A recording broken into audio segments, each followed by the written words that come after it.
The morning sun glared through the pristine windows of Lux Heights apartments as Melissa Carter straightened her blazer and fixed her stern expression in the elevator mirror. At 42, she'd spent over a decade building a reputation as the toughest property manager in the city. Today was eviction day, her least favorite but most necessary duty. "Morning, Mrs. Chen," Melissa nodded curtly at the elderly woman from 4C who stepped into the elevator clutching grocery bags. The old woman gave a timid smile before huddling in the corner. Melissa was used to this reaction.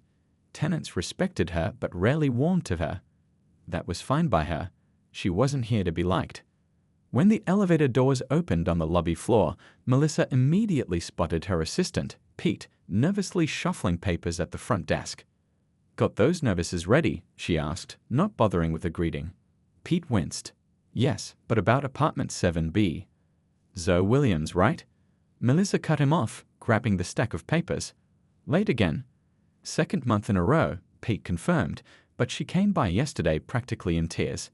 Said she just lost her job at that youth center when their funding got cut. And she had some big medical bills from her mom's hospital stay. Melissa flipped through the tenant file, unmoved. Lux Heights wasn't just any apartment building, it was the crown jewel of downtown, where doctors, lawyers, and business executives paid premium rent for premium living. Rules kept the place running smoothly, and Melissa enforced those rules without exception. "We've had it all before," she said with a sigh. "Remember that guy in 12 last year? Claimed his dog needed emergency surgery, then I saw him at the casino that weekend." "Zoe's not like that," Pete insisted. "Beth from maintenance says she volunteers weekends at the animal shelter. And when Mr. Phillips was sick, she did his grocery shopping for a month." Melissa rolled her eyes. "Your kind heart is why you're still an assistant, Pete. This is business.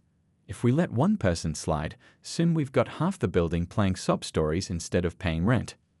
The phone rang, saving Pete from having to respond. Melissa straightened her shoulders and strode toward the elevators, determination in each step. She'd handle 7B first and get it over with. The 7th floor hallway was quiet, most residents already gone for work. Melissa knocked firmly on 7B's door, notices tucked under her arm. After a moment, the door cracked open to reveal a young woman with tired eyes and messy brown hair pulled into a hasty ponytail. "Ms. Williams," Melissa began in her professional tone. "I'm sure you know why I'm here." Zoe gripped the doorframe, her knuckles whitening. "Ms. Carter, please." "I know I'm late again, but I'm going to fix this.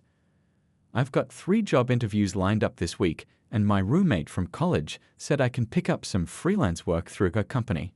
"You made promises last month too," Melissa reminded her, extending the official notice. "Lux Heights has a strict policy." "My mom just had surgery," Zoe blurted out, her voice cracking. "I had to help with the medical bills. She's all I've got, and she's never asked me for anything before." For just a second, something flickered in Melissa's expression, a memory of her own mother, perhaps, or a flash of what might have been empathy. But just as quickly, it vanished. "The eviction process gives you 10 days to pay or vacate," she said, her voice professional but not cruel. "I suggest you use that time wisely." As Melissa turned to leave, she heard a soft thud, the sound of Zoe sliding down against the closed door, likely in tears. It sent an uncomfortable pang through her chest, but she pushed it aside. Emotions had no place in business. Back in her office, Melissa logged the eviction notice into the system, trying to ignore the nagging feeling in her stomach. She'd processed hundreds of evictions in her career.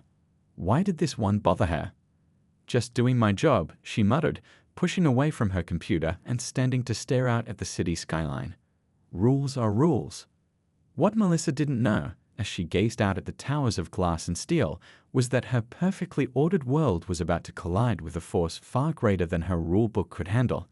And it would all start with a single phone call that would arrive in exactly 3 days. 3 days after posting the eviction notice, Melissa sat at her desk reviewing applications for apartment 7B. She already had 5 potential tenants lined up, all with perfect credit scores and income well above the minimum requirement. By next month, Zoe Williams would be nothing but a name in the former tenant files. The sharp ring of her office phone cut through her thoughts. Melissa glanced at the clock, 2:15 p.m. She wasn't expecting any calls. Lux Heights Property Management, Melissa Carter speaking, she answered in her crisp professional tone. For a moment, there was silence on the other end. Then a deep voice, smooth as polished marble, asked, "Am I speaking with the property manager who handles apartment 7B?" Melissa sat up straighter, instantly alert. This wasn't a typical caller. Something in his tone commanded attention. "This is Melissa Carter, head property manager for the entire building. How can I help you?" She kept her voice even, though her curiosity was piqued. "I understand you've recently begun eviction proceedings against Zoe Williams." Melissa frowned. "I'm sorry, but we don't discuss tenant affairs with third parties. It's against our privacy policy." A soft chuckle came through the phone. "Admirable discretion, Ms. Carter. Allow me to introduce myself. My name is Richard Bennett." The pen Melissa had been fidgeting with froze between her fingers. Richard Bennett. The Richard Bennett? Owner of Bennett Enterprises and the man whose company owned half the high-rises in the city, including the management firm that signed her paychecks. That Richard Bennett. "Mr. Bennett," she managed to say, her throat suddenly dry. "I apologize. I didn't realize who I was speaking with." "No need for apologies. In fact, I appreciate your professionalism." His voice was calm, but there was something underneath it, a hint of steel that made Melissa's skin prickle. "However, I believe we need to discuss Ms. Williams' situation." Melissa quickly pulled up Zoe's file on her computer. "Of course, sir. Though I'm curious why someone of your position would be concerned with a routine eviction case." For a long moment, there was silence. When Richard spoke again, his voice was measured. "Let's just say I have a personal interest in this particular tenant's well-being." A flutter of panic rose in Melissa's chest. Had she made some terrible mistake? Was Zoe Williams connected to Bennett Enterprises somehow? "I see," she said, though she didn't see at all. "I assure you, Mr. Bennett, every eviction follows our standard procedures. Ms. Williams has been late with rent for 2 consecutive months, and our policy is quite clear." "Unfamiliar with rental policies, Ms. Carter," he interrupted, his tone cooling several degrees. "I own 17 residential properties in this city alone." Melissa felt her face grow hot. Of course he knew about rental policies. Stupid, stupid mistake. "I'll be visiting your office tomorrow at 2 p.m., he continued, not waiting for her response. "Please ensure we're not disturbed." "Tomorrow?" Melissa squeaked, mentally running through her schedule. She had a tenant meeting at 2:30 that she'd been preparing for all week. "Sir, I have a conflict at that time. Perhaps we could." "Reschedule it," he said simply, as if moving mountains was as easy as shifting a pebble. "This matter takes precedence." Before Melissa could respond, he added, "And Ms. Carter, please don't mention this call to anyone, especially Ms. Williams. I prefer to handle this situation discreetly." The line went dead, leaving Melissa staring at the phone, her heart pounding in her chest. Pete poked his head in the doorway. "Everything okay, boss? You look like you've seen a ghost." Melissa slowly put the phone down.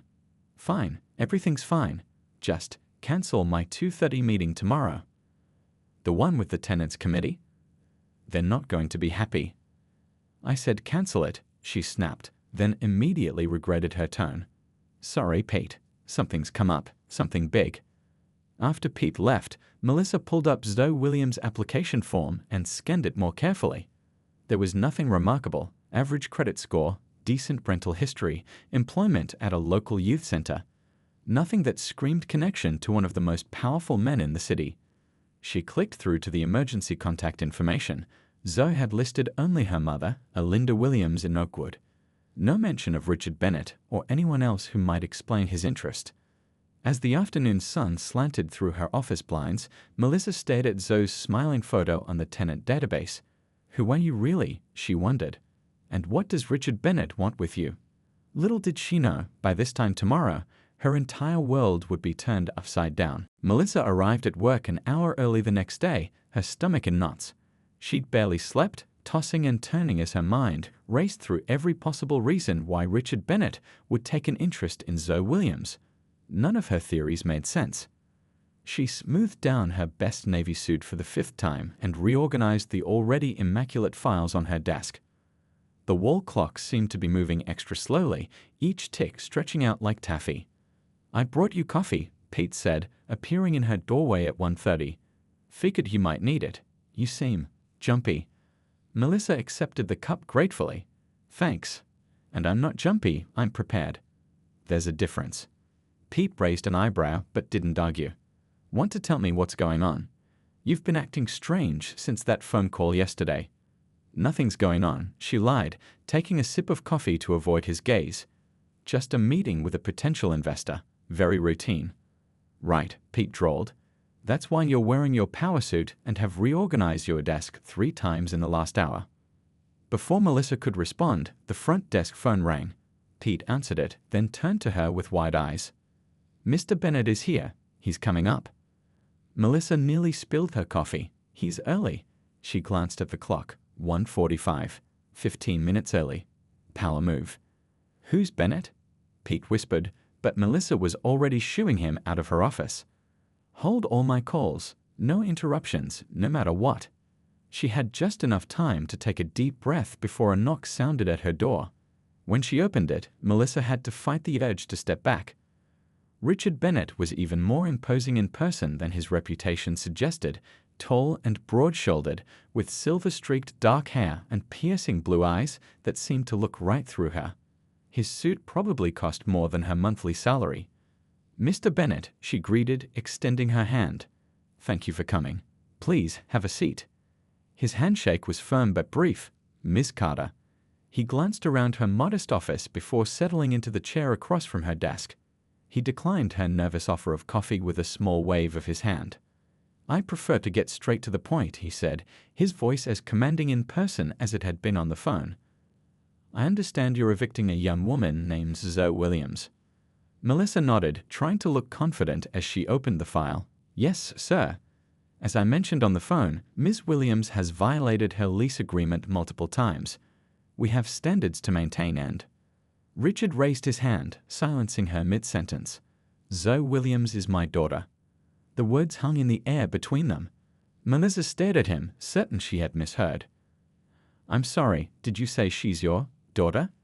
Richard's expression remained neutral, but something flickered in his eyes. Pain, perhaps.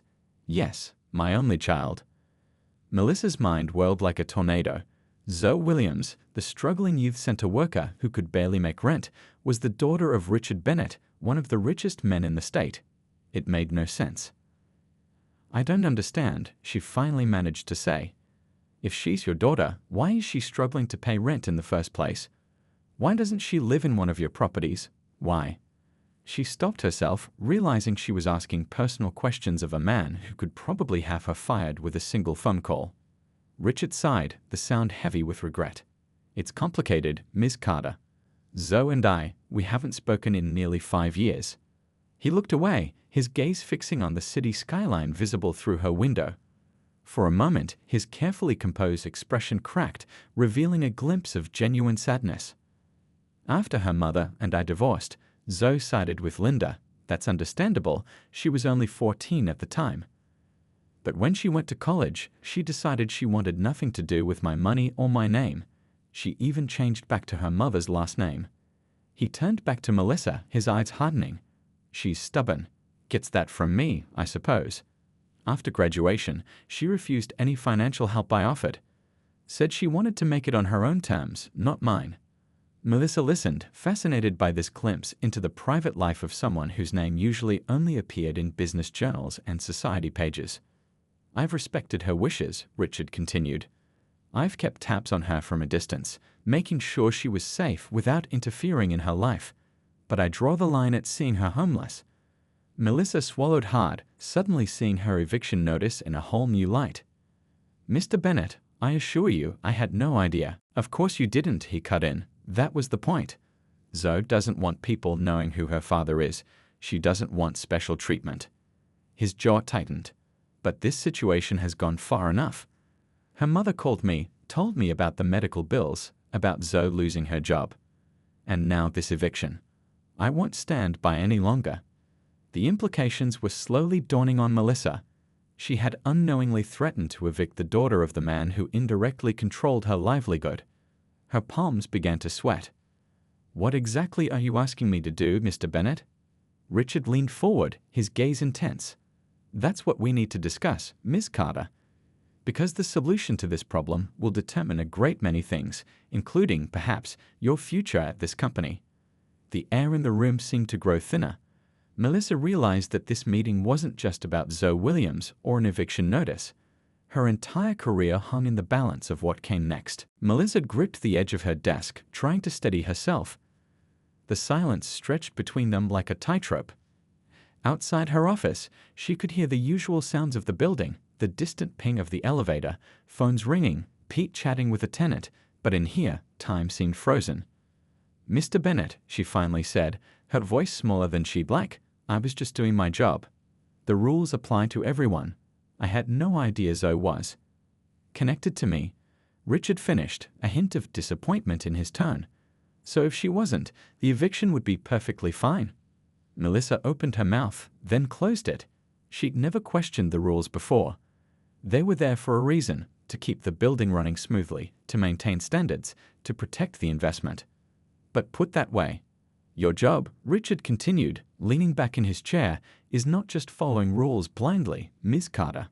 It's understanding that behind every apartment number is a human being with a story.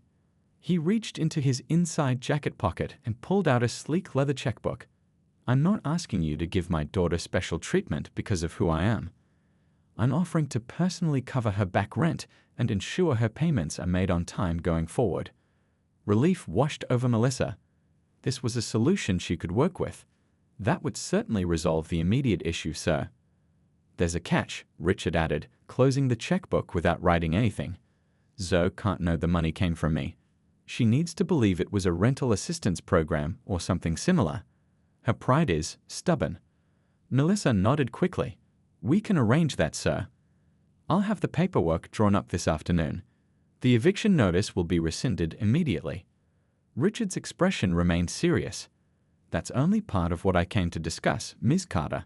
He stood up suddenly and walked to the window, looking out over the city. "Do you know why I invest in residential properties, Ms. Carter?" The abrupt change in topic threw her. "I assume for the stable returns, sir." He chuckled, but there was no humor in it. "Returns. Yes, there are returns. But that's not why I started." He turned back to face her. "I grew up in a building not unlike this one. My mother cleaned houses to keep us afloat after my father left. When I was 12, we fell behind on rent. The property manager didn't care that my mother had pneumonia and couldn't work. He threw our belongings on the street in the middle of winter." Melissa felt a chill run down her spine. The story was hitting uncomfortably close to home. "When I bought my first apartment building 20 years ago," Richard continued, "I promised myself it would be different. That people would be treated with dignity even when they struggled." His eyes bored into hers. "I've observed how you run this building, Ms. Carter. Your efficiency is commendable, but your compassion is severely lacking." Melissa felt her face grow hot. "Sir, with all due respect, this is a premium property. People pay top dollar to live here, and they expect certain standards.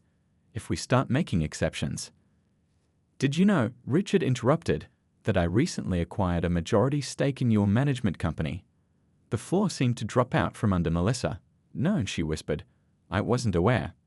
Richard nodded, as if confirming something to himself. "Changes are coming, Ms. Carter. Big changes. I'm evaluating which staff members align with my vision for a community-focused approach to property management." The implication couldn't have been clearer if he'd spelled it out. Her job was on the line. "What exactly are you asking me to do?" she asked, her voice steadier than she felt. Richard returned to his seat, his expression softening slightly. "I'm not asking you to suddenly become a different person overnight, but I am asking you to look beyond your spreadsheets and policies. Try to see the people behind the apartment numbers." He pulled a business card from his pocket and placed it on her desk. "I'm appointing my executive assistant, Tom Wilson, to observe operations here for the next 2 weeks. He'll report directly to me on how things are being handled." Melissa stared at the card. 2 weeks of being watched, judged, possibly found wanting.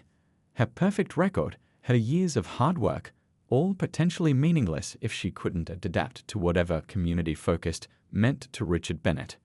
"And Zoe?" she asked softly. "Should I tell her anything?" A shadow passed over Richard's face. "No. As far as she knows, nothing has changed. She doesn't know I'm involved, and I'd like to keep it that way for now. He stood up to leave. Our relationship is complicated. I'm hoping one day to fix that, but for now, this is how I can help her. At the door, he paused.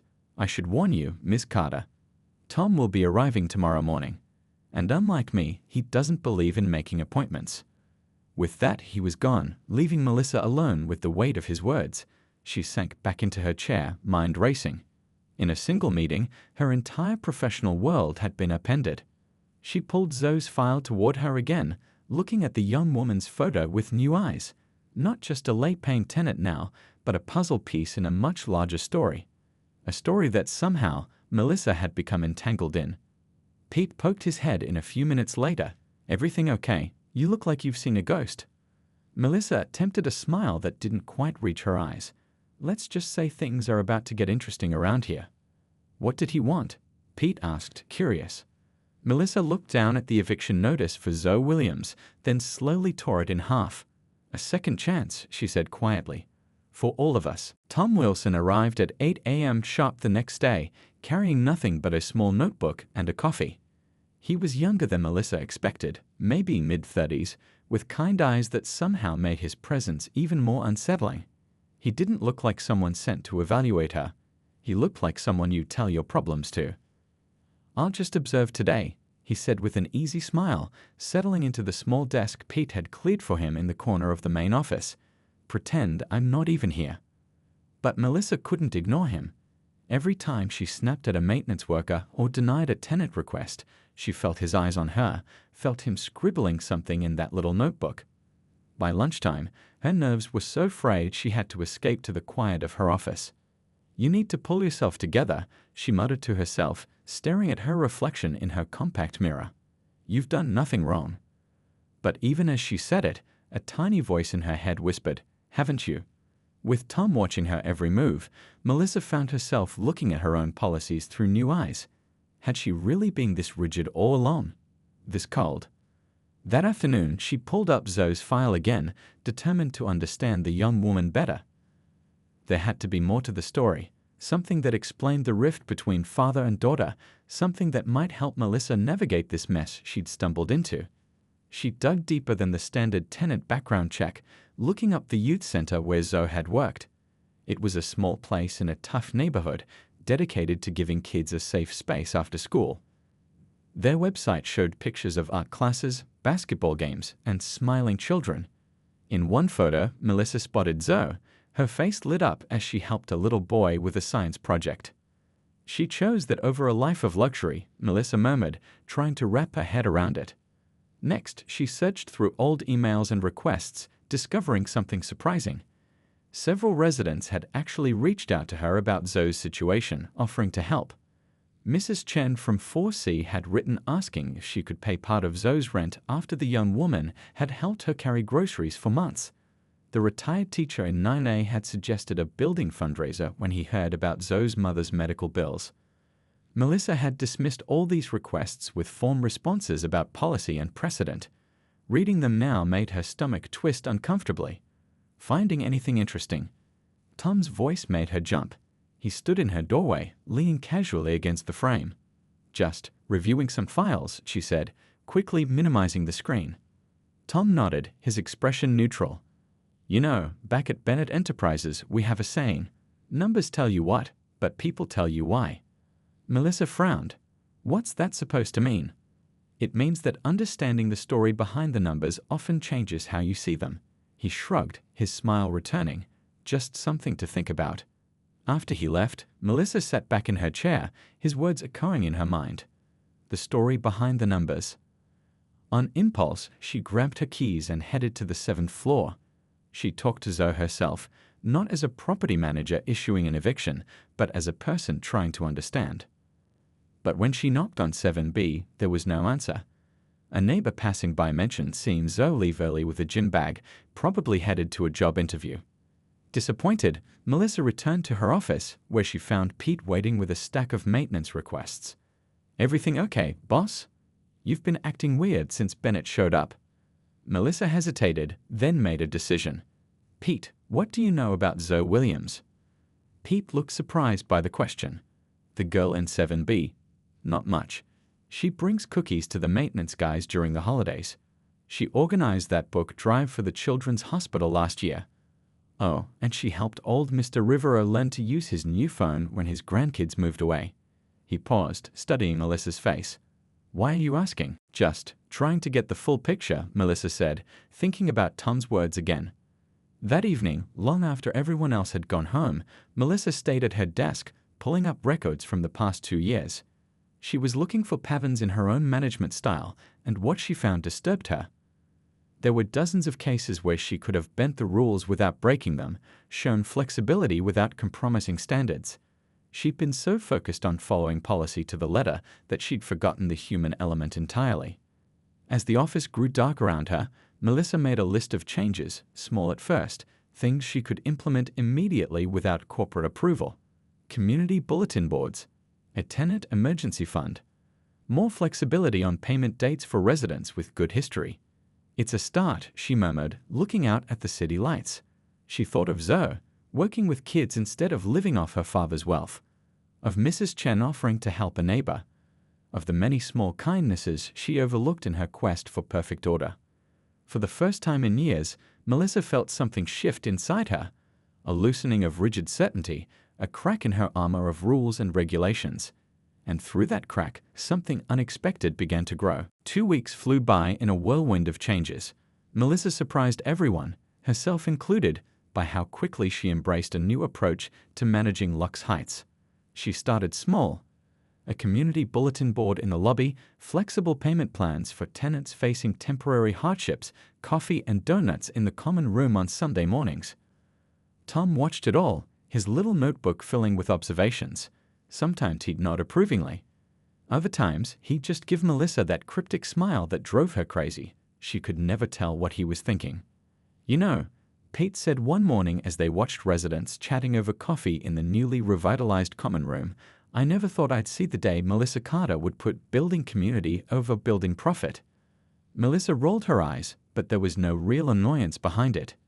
Don't get used to it. I'm still expecting rent on time.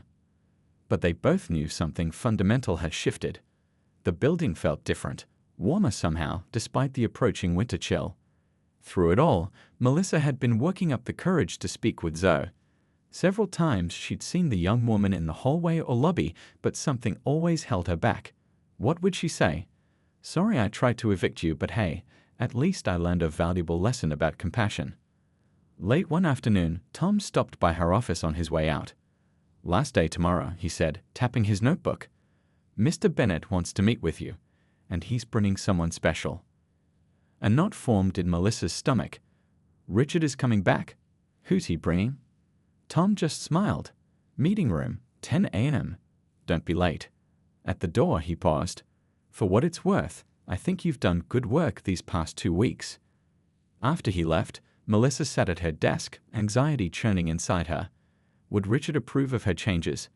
Was she still in danger of losing her job? And who was this someone special? She was so lost in thought, she almost didn't hear the soft knock at her door. When she looked up, Zoe Williams was standing there, looking hesitant. Is this a bad time? Zoe asked. The front desk said I could find you here.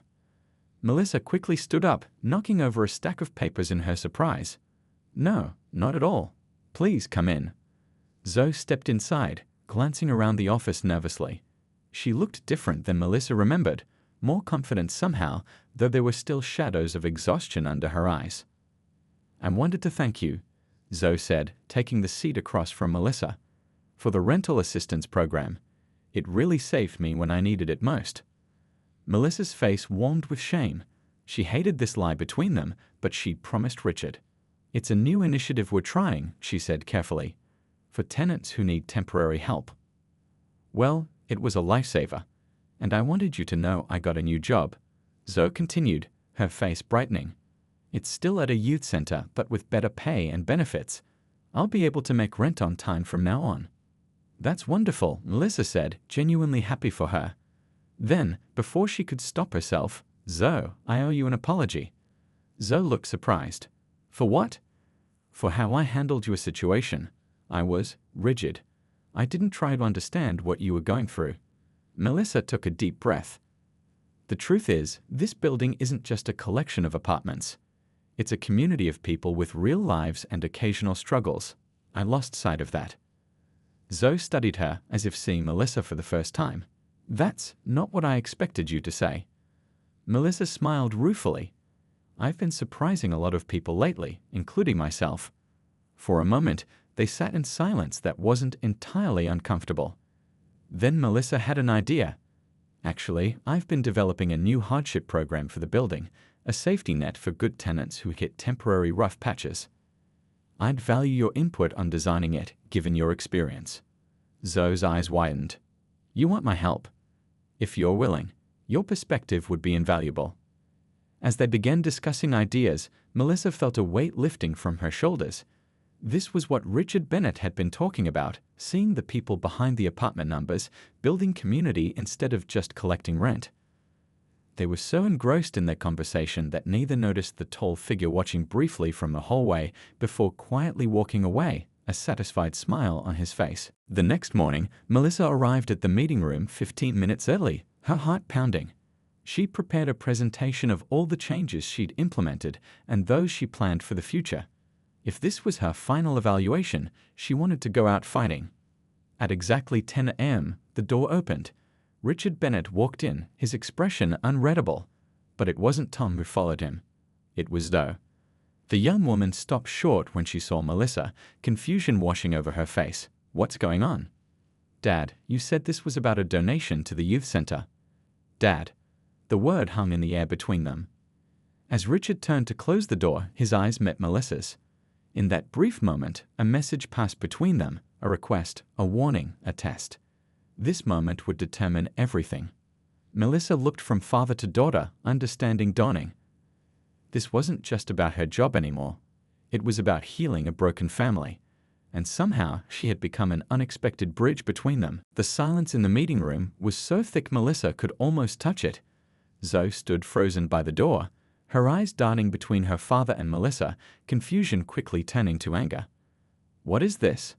Zoe demanded, her voice tight. Some kind of setup? Richard stepped forward, hands raised in a calming gesture.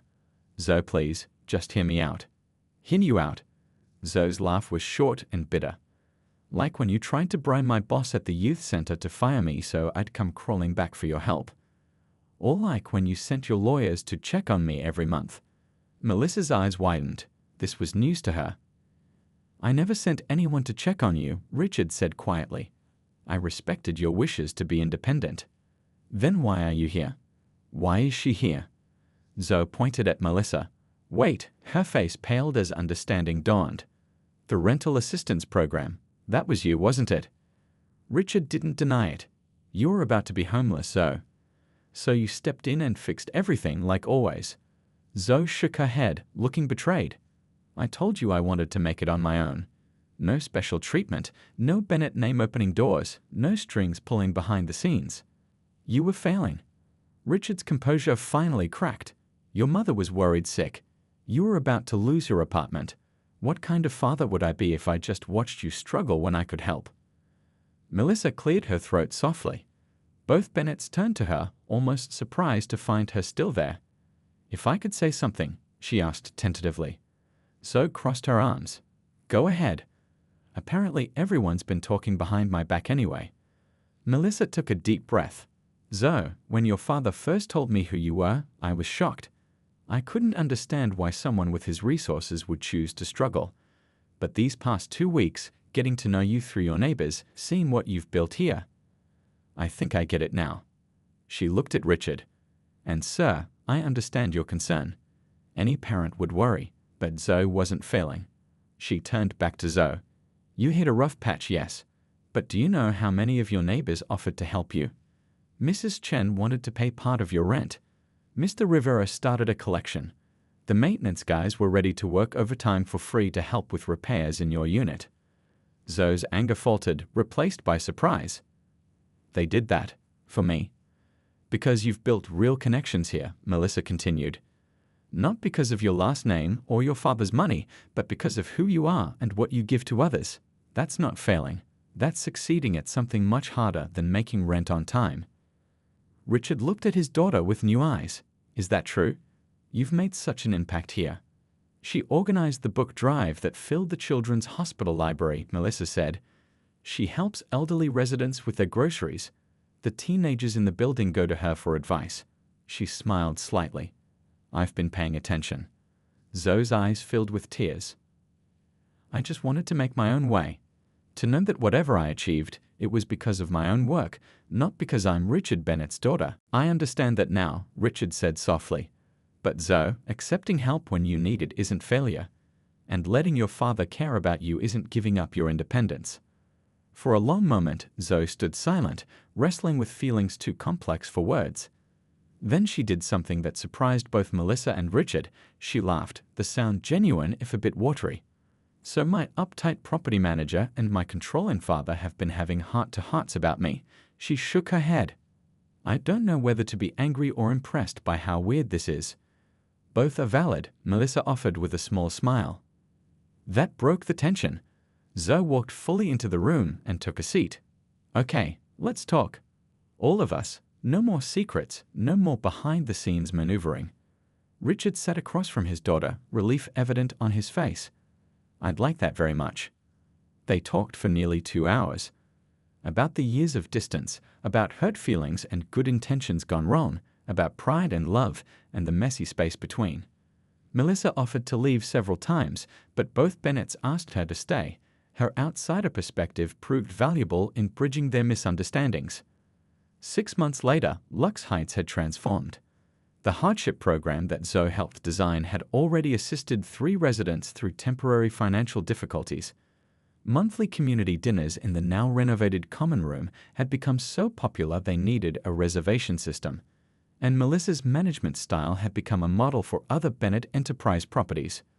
Zoe still lived in 7B, still paid her own rent, on time now, thanks to her new job, but had dinner with her father every Sunday.